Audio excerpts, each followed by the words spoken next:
Easter was supposed to be about family. Instead, my father-in-law launched a glazed ham plate at my face while 30 relatives laughed. My husband whispered, "Just laugh it off." I didn't laugh. I picked up something else instead: bank statements, camera footage, and a timeline of every dollar they thought I'd never trace. They made me the punchline at lunch. By sundown, I had a lawyer's card, evidence folders, and passwords to accounts they prayed I'd never find. He threw food. I threw the switch. And when that gala spotlight hit, everyone heard the click. My name is Brooke Carter, and I learned something about humiliation: that Easter Sunday it tastes like honey glaze and sounds like 30 people laughing while you stand there, dripping. The Whitfield house smelled like rosemary lamb and fresh lilies when we arrived at noon. Everything gleamed: the polished silverware, Marla's pearl necklace, Gerald's teeth when he smiled at everyone except me. I should have known something was coming when he poured me wine, despite knowing I don't drink at family events. "Our Brooke here," Gerald announced to the room, voice carrying over the classical music. "Still thinks she's too important for motherhood. 34 and counting, folks. Meanwhile, her salary goes into our family fund while she plays career woman at that little bank." The cousins exchanged glances.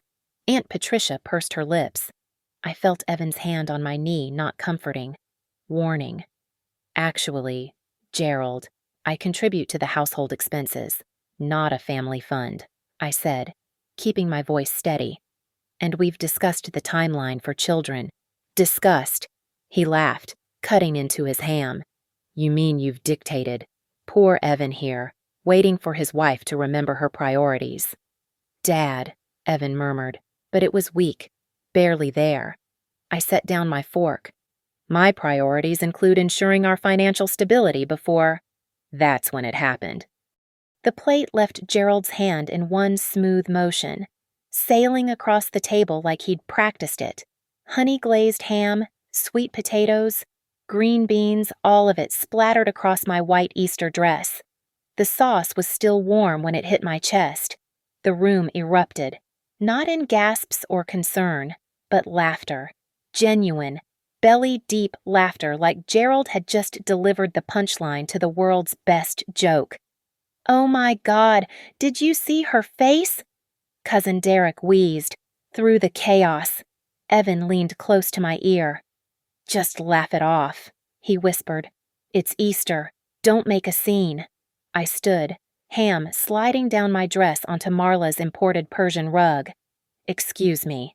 The laundry room was off the kitchen, painted the same aggressive beige as everything else Marla touched.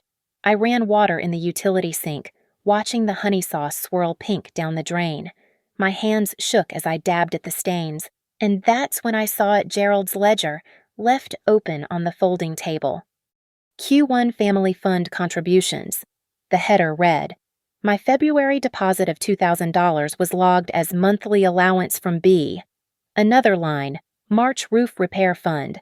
$3,000 I'd transferred." But there, in the margin, Gerald's handwriting, "Diverted to Sequoia Ridge approved."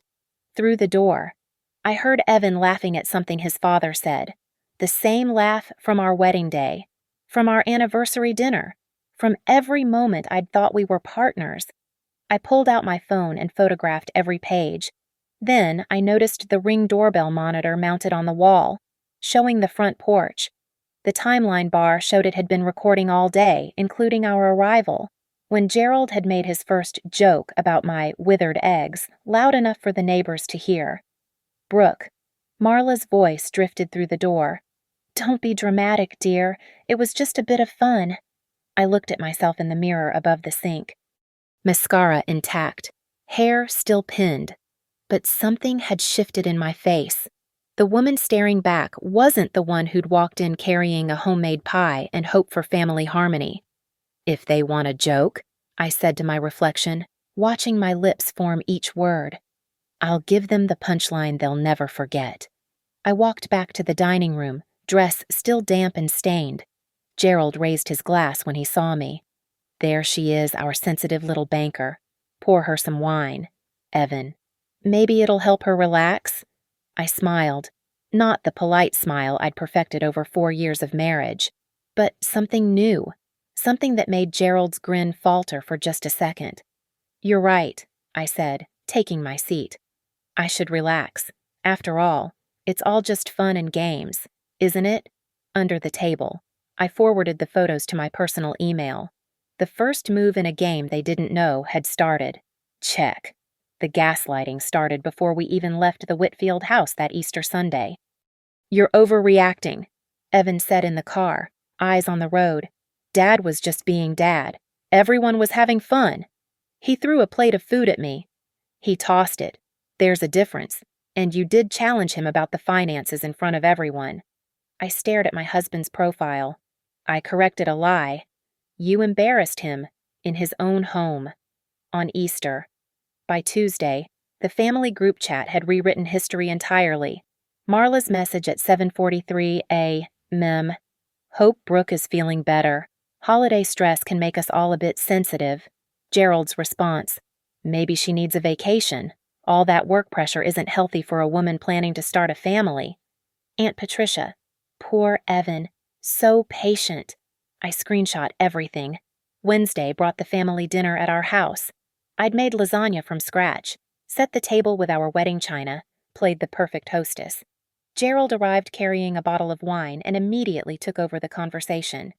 "I've been thinking," he announced, settling into my living room like he owned it, which, given the mortgage situation, wasn't far from the truth.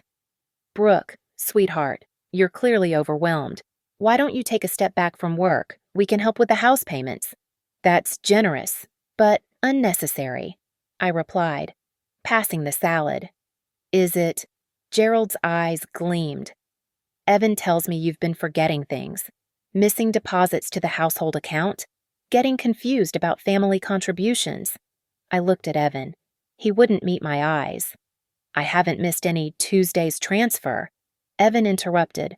"The $1,500 for the mortgage." I pulled out my phone, showed him the confirmation. "Sent at 8:15 a.m. "That was supposed to be $2,000, he said smoothly. "We discussed this." We hadn't. I knew we hadn't. But Marla was nodding sympathetically, and Gerald was pouring more wine. And suddenly, I was the confused woman who couldn't keep her finances straight.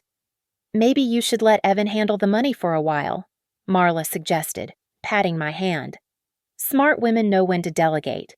When I married Gerald, I learned that maintaining peace is more valuable than maintaining control. That night, I started my timeline. A simple spreadsheet at first March 15th told Evan about promotion opportunity. Evening. Gerald called, said I shouldn't abandon Evan for career. March 26th. Suggested separate savings account. Evan: "Why would you need privacy from your husband?" April 1st. Paid contractor for roof repair. April 3rd. Gerald mentioned his friend at Sequoia Ridge doing work for the family. Thursday. I came home to find Evan in my home office. "Changed the passwords," he said casually. "Cybersecurity.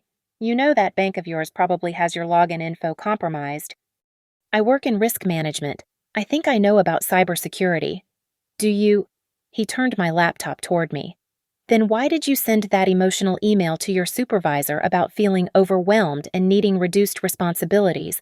I hadn't sent any email, but there it was, in my sent folder, timestamp showing 11:30 a.m. when I'd been in back-to-back meetings. "I didn't write this." "Brooke." His voice went soft, concerned. "Maybe Dad's right. Maybe you need help." That's when I understood. This wasn't about Easter. This wasn't even about control.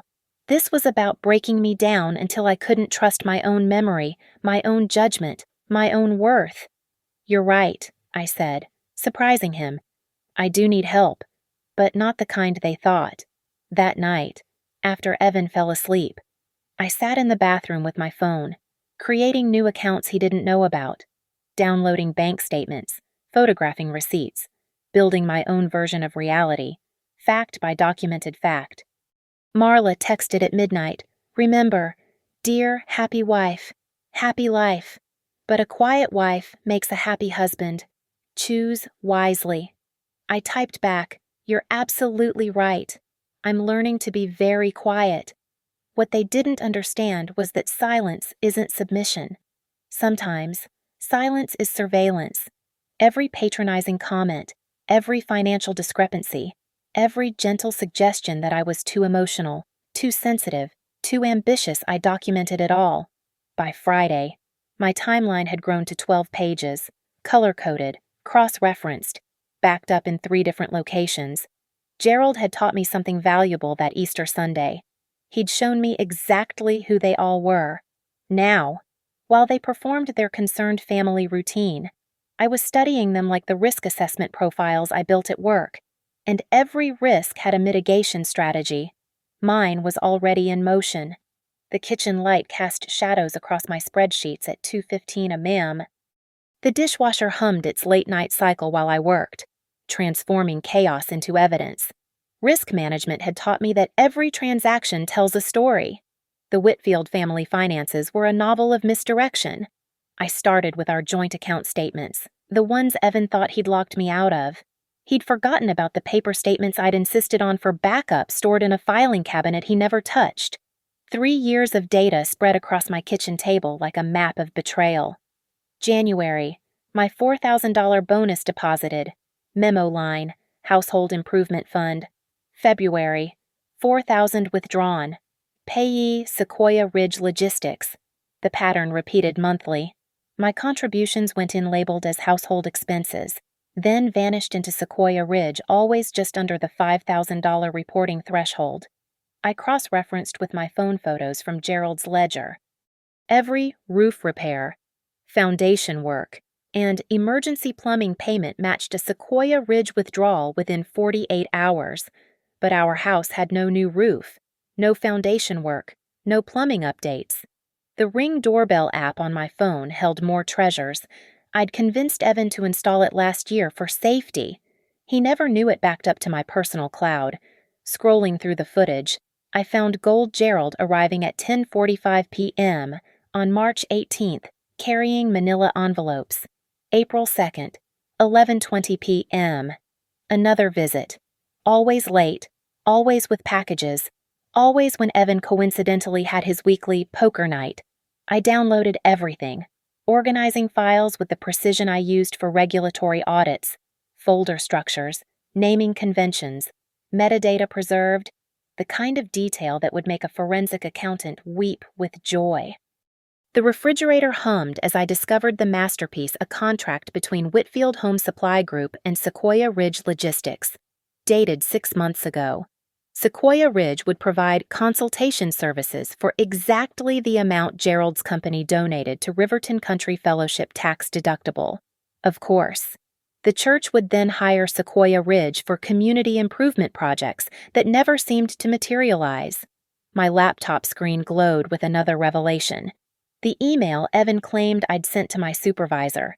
The metadata showed it originated from an IP address traced to Whitfield Home Supply's corporate network. Gerald or someone at his company had accessed my email during business hours. I printed everything. Hard copies in triplicate. One for my files. One for a safety deposit box Evan didn't know about. One for the inevitability of legal proceedings. At 4 a.m., Evan stirred upstairs. I quickly closed my laptop, slid the papers into a portfolio, and started the coffee maker. By the time he came down, I was reading the news on my phone, looking exactly like an insomniac wife with work stress. "Couldn't sleep?" he asked, pouring orange juice. "Just thinking about what your dad said, about stepping back from work." His face brightened. "Really, Brooke, that's wonderful. Dad will be so pleased." "I want to understand the finances first," I said carefully. "Make sure we're secure. Could you show me the full household budget? Why would you need that if you're not working?" "Due diligence. You know me." He laughed, kissed my forehead. "That's why I handle all this, babe. So you don't have to worry. Trust me." Trust. The word sat between us like a loaded gun. After he left for work, I opened a new bank account at a credit union across town. Paperless statements only, delivered to an email address Evan didn't know existed. I transferred my personal savings the account from before our marriage that I'd never closed, despite his suggestions. Then, I photographed every document in Gerald's home office during my lunch break.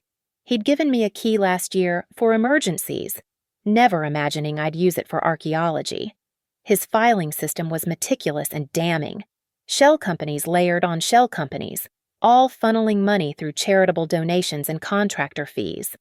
The crown jewel, a draft email on his desktop computer, discussing the Brooke problem and how my insistence on financial transparency was threatening the family structure. The recipient was Evan. The proposed solution involved a psychiatric evaluation citing paranoid tendencies and financial incompetence. They were planning to have me declared mentally unstable. I forwarded the email to my new account, cleared the sent folder, and left everything exactly as I'd found it. My hands were steady as I locked the door behind me. No anger, no panic, just the cold clarity of understanding the game board.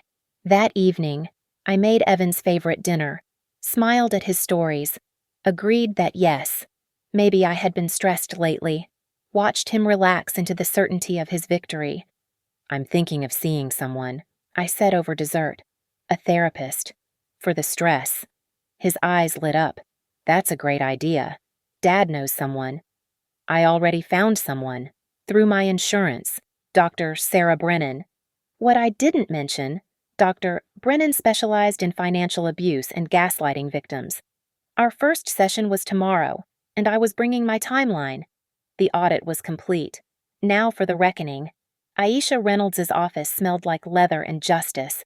She sat across from me, sharp eyes scanning my documentation while her manicured nails tapped against each page. "This is meticulous," she said finally. "You've built a federal case worth of evidence. I'm a risk manager. Documentation is my religion." She smiled, the kind that probably terrified opposing counsel. "Here's what we're going to do. First, no confrontation. They're already planning to paint you as unstable. Any emotional response feeds their narrative. I've been nothing but agreeable since Easter. Good. Keep that up. Second, we file for asset preservation quietly. I'll draft papers that won't be served until we're ready. Third," she leaned forward, "we need the video from Easter. The Ring doorbell footage." "Exactly. But don't retrieve it yourself. We need a clean chain of custody." That's when I called Noah Park. We'd worked together on a bank security audit last year. If anyone could extract data without leaving fingerprints, it was him. We met at a coffee shop downtown at 3:30 p.m. Noah looked like every other tech worker hoodie, laptop, expressionless face that hid a brilliant mind. "The Ring system backs up to the cloud," he said, fingers already flying across his keyboard.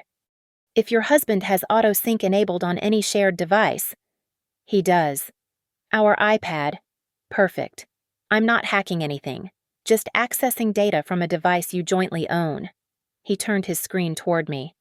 "There, every video from the last 6 months, including— oh, this is interesting. The Easter footage was there, but so was more. Gerald entering our house while we were at work, Evan in my office, photographing my personal documents, Marla going through my dresser drawers during a visit. Email these to yourself from a new account, Noah instructed. Then to your lawyer, time-stamped, authenticated. Also, he pulled up another screen. Your husband's been sloppy. His iCloud syncs his text messages. The thread with Gerald made my stomach turn. Gerald, how much longer until she breaks? Evan, soon. She's talking about therapy. Gerald, my psychiatrist contact is ready. 1 session and we'll have documentation of her instability. Evan, the house will be mine. Gerald, ours. The company needs clean property for the expansion. They weren't just trying to control me. They were trying to steal everything and use my own home for Gerald's business ventures. Can you save all of this? I asked Noah. Already done. 3 backup locations. Also, Brooke. He showed me another screen. Your husband installed monitoring software on your laptop. He's been tracking every keystroke. My blood chilled, then warmed with fury. Can you remove it? Better, I can feed it false information. Make him think you're spiraling while you're actually building your case. We spent 2 hours crafting a digital illusion. Fake searches for depression symptoms and am I losing my mind mixed with deleted drafts of resignation letters from my job. Meanwhile, my real work continued on a laptop Evan didn't know existed. Aisha texted that evening, preservation letters drafted. Found something interesting about Sequoia Ridge. It's owned by Gerald's brother-in-law. The IRS will be very interested. I sat through dinner that night watching Evan check his phone, probably reading my fake search history. His smile grew with each glance. "You seem better," he said. "I'm trying. Your dad might be right. Maybe I should reduce my hours." "That's my girl." He reached for my hand. "We'll get through this together." Together. While he plotted with his father to have me institutionalized. The next day, I withdrew cash from our joint account, small amounts. Nothing suspicious. Enough for a retainer fee, a new phone, a safety deposit box at a different bank. I copied every important document, backed up every file, created an exit strategy worthy of a hostile takeover. Aisha called Thursday afternoon. "The church is having their Easter benefit gala next week. Gerald's listed as a prime sponsor." "I know. We received the invitation yesterday." "Perfect. Here's what we're going to do. I've contacted someone on the church's oversight committee. Turns out they've had concerns about the donation patterns. They're very interested in maintaining their tax-exempt status." "What do you need from me?" "Attend the gala. Smile. Be the perfect daughter-in-law. And when Gerald makes his speech about family values and charitable giving, we'll be ready with a presentation of our own." "Won't that seem confrontational?" "Not if it's framed as celebrating transparency. You're going to request 3 minutes to honor your father-in-law's generosity by showing everyone exactly where their donations go. The church board will ensure you get that time." I hung up and looked at the gala invitation on our refrigerator. Black tie, cocktails at 6, dinner at 7. Gerald would be in his element, surrounded by admirers and sycophants. "Hey, babe," Evan called from the living room. "Dad wants to know if you're coming to the gala." "Wouldn't miss it," I called back, typing a message to Aisha. Game on. The week before, the gala moved like chess pieces sliding into position. Monday, Aisha sent a discreet email to the church's oversight committee chair, mentioning concerns about financial transparency and suggesting the gala would be an excellent opportunity to showcase proper stewardship. The committee, already nervous about recent nonprofit scandals in neighboring counties, immediately mandated that all presentations be recorded for accountability. Tuesday, I attended my therapy session with Dr. Brennan, the real one, not Gerald's plant. She documented everything: the Easter incident, the gaslighting, the financial manipulation. "This is systematic abuse," she said, writing her clinical notes. "I'm prepared to testify if needed." Wednesday brought an unexpected gift. Marla called to discuss my outfit choice for the gala. "Nothing too attention-seeking, dear," she said. "This is Gerald's night." Of course, I was thinking my navy dress, perfect, understated, appropriate. She paused. "Evan says you're finally being reasonable about work." "I'm learning what matters," I replied truthfully. What mattered was the USB drive hidden in my jewelry box containing every document, every video, every shred of evidence organized into a presentation titled "Celebrating Transparent Giving, a Model for Modern Charity." Thursday, Noah sent his final report. The Easter video was enhanced, audio cleared. You could hear Gerald's voice distinctly. "Throw it. Show her what happens when she questions me." Then Evan's laugh. Then the plate launching. But the real treasure was a recorded phone call from Gerald's office line to Sequoia Ridge, discussing how to layer the church donations through another shell company to avoid scrutiny from that bitch at the bank, meaning me. "This is a federal crime," Noah noted. "Wire fraud, tax evasion, money laundering, the trifecta." I met with Aisha Friday morning to rehearse. She'd arranged everything. The committee would introduce a transparency segment after Gerald's speech. As his daughter-in-law and a financial professional, I'd been selected to present how the Whitfield family's donations created measurable community impact. 3 minutes, Aisha said. "That's all we need. The slides will auto-advance. You just have to stay calm." "What about Evan and Gerald?" They'll be served papers the moment you finish speaking. I'll have a process server stationed at each exit. The committee's legal counsel will be present. Along with this is the beautiful part, a reporter from the Riverton Gazette doing a piece on charitable giving. That evening, the invitation to speak arrived via email, copied to Gerald and Evan. Gerald called immediately. "Brooke, this is wonderful. You're finally supporting the family properly." "I want to make you proud," I said, stomach churning at my own performance. "Evan, your wife is coming around," I heard Gerald say. "I told you she just needed proper guidance." Saturday was preparations. I had my navy dress dry cleaned, got my hair done, practiced my presentation in the mirror. The slides were perfect, professional, clean, devastating. Each transaction traced from origin to endpoint. No accusations, just facts displayed in corporate blue and white. Evan watched me getting ready, suspicious but unable to pinpoint why. "You seem different," he said. "Therapy is helping," I replied, applying lipstick steadily. "I understand my role now." "Which is?" I turned to him, smiled the smile I'd learned from Marla, all surface, no depth. "To tell the truth?" He laughed, kissed my forehead. "Just don't embarrass Dad. This is his big night." I wouldn't dream of stealing his spotlight. Sunday morning, I moved my essential documents to a storage unit Evan didn't know about. Passport, birth certificate, financial records, grandmother's jewelry. If everything went sideways, I could disappear within an hour. Aisha texted at 2 p.m. Committee confirmed, recording equipment tested, legal counsel briefed, server in position. At 3, I opened a new message to Evan. Typed. Deleted. Typed again. Finally sent, "We'll talk at the gala." His response was instant. About what, I didn't reply. Let him wonder, let him worry, let him feel, for just a few hours, the uncertainty I'd lived with for months. At 4:30, I stood before the mirror one last time. Navy dress, pearl earrings, wedding ring gleaming. I looked exactly like what they'd wanted the subdued daughter-in-law, finally broken, ready to play her part. They had no idea what part I'd actually chosen. Noah had sent one final gift, a link to a cloud folder containing everything, with a dead man's switch. If I didn't log in within 72 hours, it would auto-forward to the FBI's Financial Crimes Division. Insurance. His message read, "Just in case." I grabbed my clutch, the USB drive tucked inside, and headed downstairs where Evan waited in his tuxedo. "Ready?" he asked. I've never been more ready for anything in my life. The trap was set.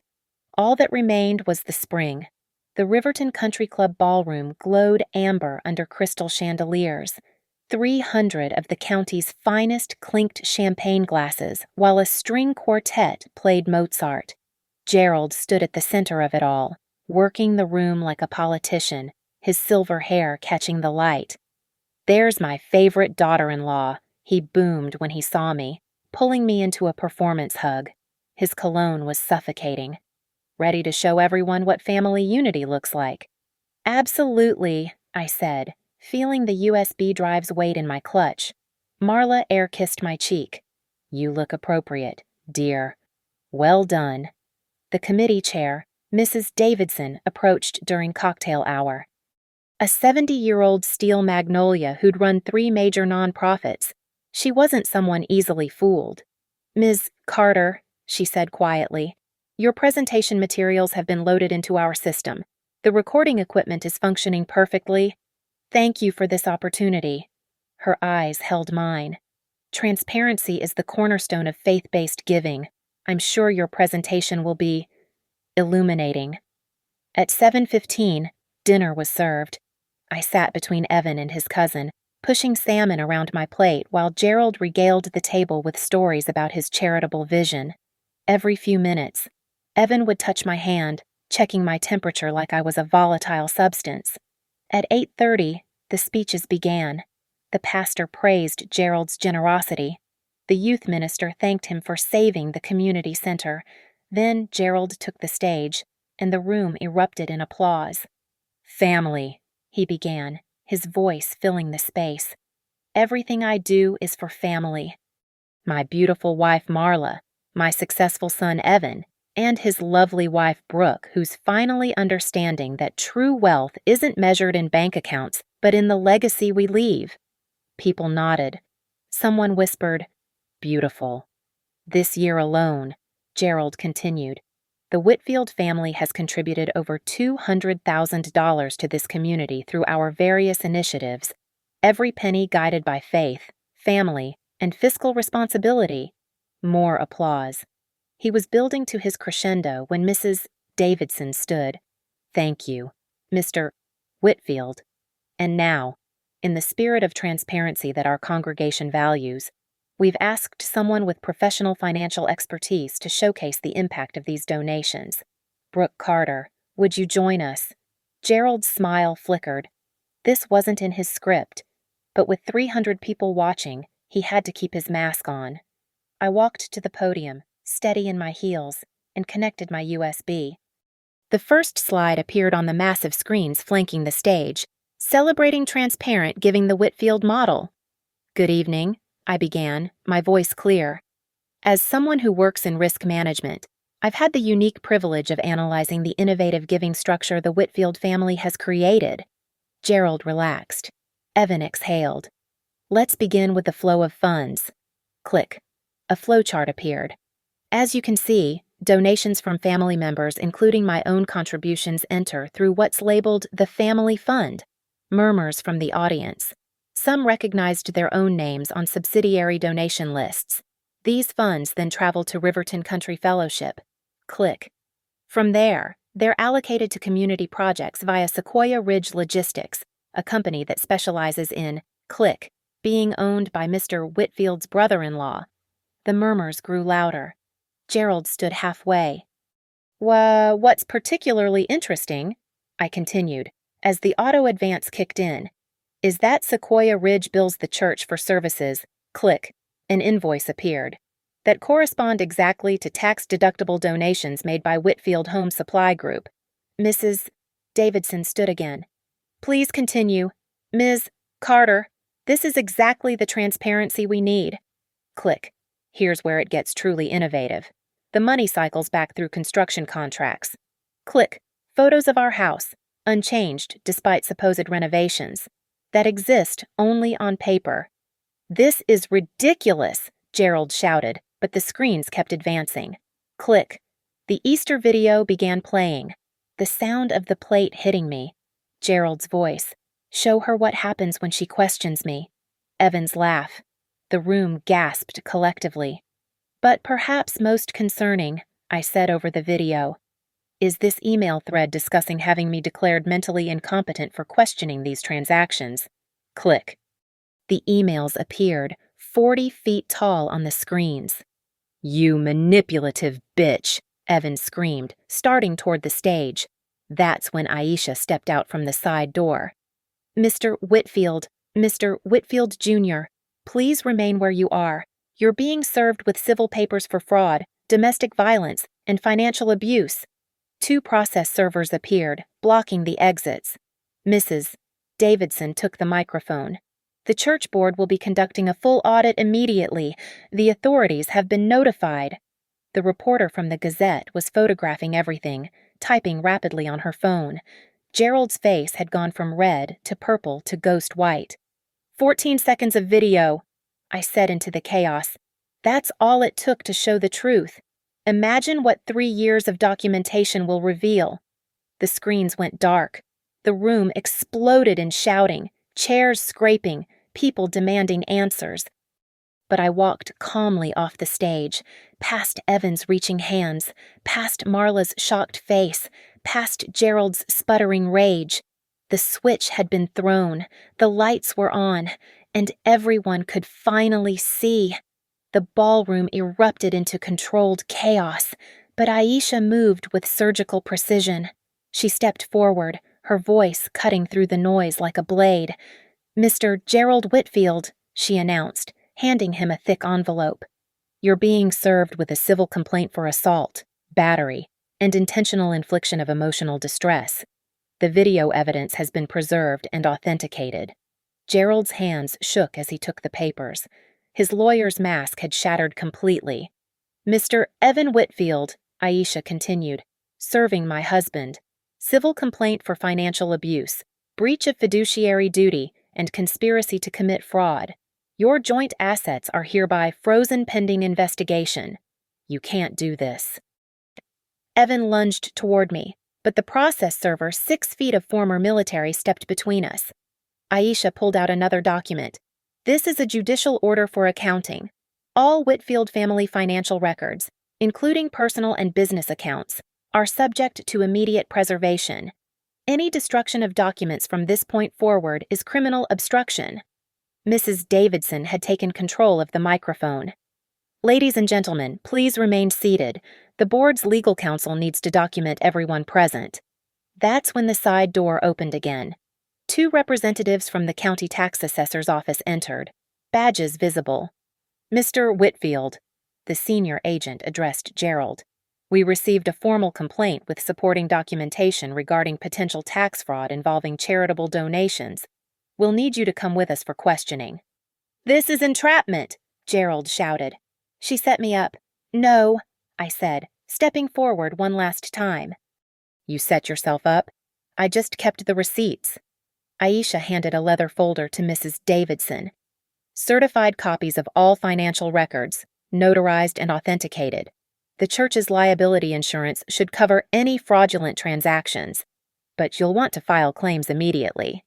The church's legal counsel, a sharp-eyed woman named Patricia Chin, was already on her phone. "I'm initiating an emergency audit. All donation records from the past 5 years need to be sequestered." Marla found her voice. "Brooke, how could you—" "We're family." "Family." I pulled out my phone, showing the screenshots. "Family doesn't steal. Family doesn't gaslight.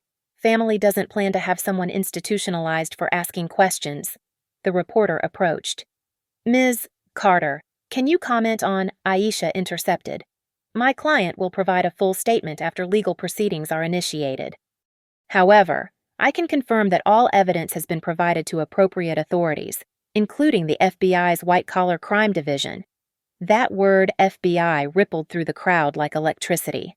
Gerald's business partners were already backing away, phones out, probably calling their own lawyers. One of them, Mr. Harrison from the country club board, looked directly at Gerald. "You told us the donations were clean." "They are," Gerald protested, but his voice cracked. Aisha produced another document. "Mr. Whitfield, this is a restraining order. You're prohibited from coming within 500 feet of my client, her workplace, or any property she occupies. Violation will result in immediate arrest." A court officer, when had he arrived, stood ready to enforce it. Evan grabbed my arm. "The house. You can't take the house." "Actually," Aisha smiled, "according to the financial records your wife documented, she's paid 70% of the mortgage and all maintenance costs despite the deed being in both names. The court will be very interested in that disparity."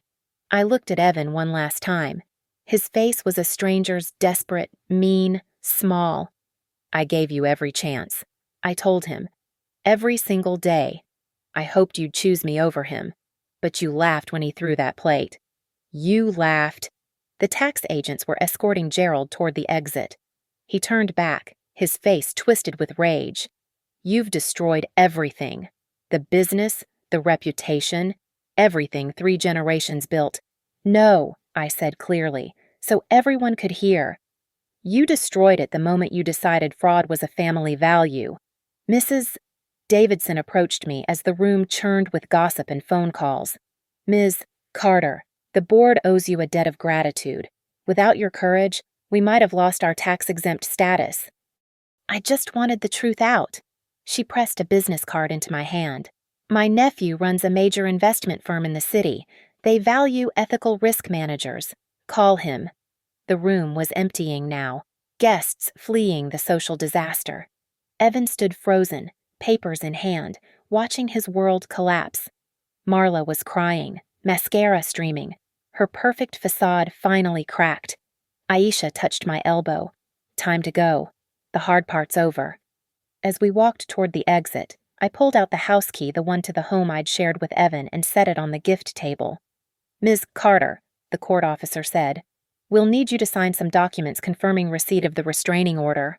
I signed with my maiden name, the one I'd be using again soon. The pen felt light in my hand, like freedom itself.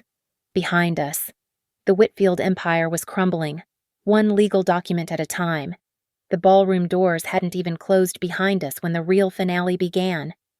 Two men in dark suits stood by the valet station, FBI badges gleaming under the entrance lights. "Mr. Gerald Whitfield, we have a warrant for your arrest on charges of wire fraud, tax evasion, and money laundering." The handcuffs clicked with a sound that echoed across the country club's marble entrance. Gerald's mouth opened and closed like a fish gasping for air. No words coming out. For once, he had nothing to say. "Mr. Evan Whitfield," the second agent announced, "you're also under arrest for conspiracy to commit fraud and filing false financial statements." Evan looked at me as they cuffed him, his eyes pleading. "Brooke, please, tell them this is a mistake." "The only mistake," I said, steady as granite, "was thinking you could throw food at someone and tell them to laugh it off." The county tax assessor's senior investigator approached with a clipboard. "Ms. Carter, we've frozen all Whitfield Home Supply Group accounts pending investigation. Initial review suggests over $2 million in fraudulent deductions." Behind them, more cars arrived, the church's insurance investigators, someone from the state attorney general's office, a forensic accounting team. Each vehicle was another nail in the Whitfield coffin. Marla stumbled out, her perfect composure shattered. She saw Gerald in handcuffs and screamed not a movie scream, but something raw and animal. "This is your fault," she shrieked at me. "You've destroyed us." "No," I said, pulling the notarized financial timeline from my bag, my insurance copy. "Here's 36 months of destruction, page by page, dollar by dollar, lie by lie. You knew everything. You chose silence." The FBI agent examining the documents whistled low. "This is the most comprehensive civilian case file I've ever seen." "I'm a risk manager," I said simply. "I manage risk." The parking lot was chaos now. Guests streamed out to find federal agents, local police, investigators. Phone cameras flashed. The Gazette reporter was live streaming, her voice carrying across the night. Unprecedented takedown of one of Riverton's most prominent families. Gerald was being led to a federal vehicle when he turned back one last time. "You'll regret this. I have connections, lawyers. You'll never work in this state again." That's when Mrs. Davidson emerged, the entire church board behind her. "Mr. Whitfield, you seem to be under the impression you still have influence. Let me clarify, the Riverton Country Fellowship is filing charges. The country club is revoking your membership, and I personally will ensure every business in this county knows exactly what you've done." She turned to me. "Ms. Carter, the board would like to offer you a position on our financial oversight committee. We need someone with your integrity." I nodded, then watched as they drove Gerald away, his silver hair visible through the rear window until the darkness swallowed the car. Evan was next, loaded into a separate vehicle. He didn't look back. Aisha stood beside me as the circus continued. "The civil case will be straightforward. With the criminal convictions coming, you'll get everything: the house, damages, legal fees. They'll probably settle to avoid a trial." "I don't want the house," I said. "Too many ghosts." The parking lot was finally emptying. Marla had been helped into someone's car, still sobbing about reputation and ruin. The investigators were packing up their initial evidence. The night was cooling, stars visible beyond the light pollution.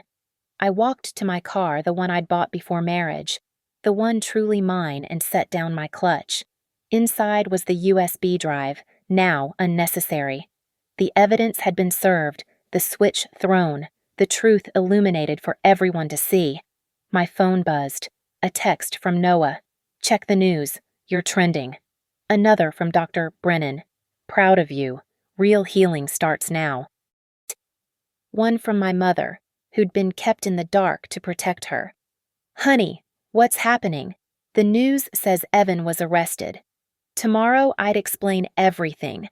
Tonight, I just wanted to savor this moment standing in a parking lot watching my old life burn down, knowing I'd lit the match myself.